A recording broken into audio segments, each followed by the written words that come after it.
Let's carry on with that oil story. Let's go back to Chicago now, back to the CME to get a sense of what is happening there. Alan Luckman of Agora Financial joining us now. Alan, big spike higher in the price of crude. Right. Is it sustainable?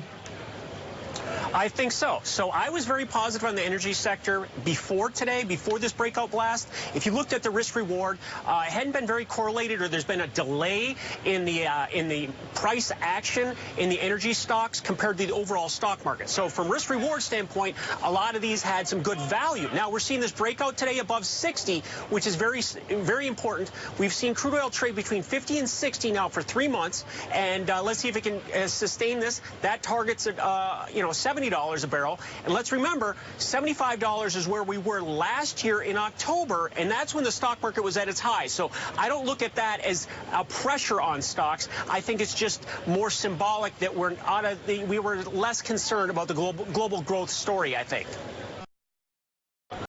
Presumably, though, the oil majors, the oil stocks will look through this. If it's not a long-term story, it's not going to have a long-term effect. If prices come back down again to where they were pre-attack, or maybe a little bit higher, the effect is going to be limited. So I guess the question is, how long do we stay at elevated prices? Are we now going to have to build in a greater geopolitical premium to the price of crude?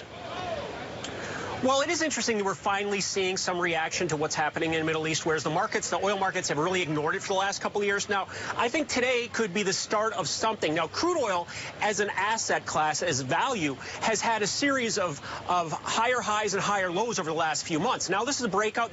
We want to see some follow-through on this. I can look at this as a positive macro story here.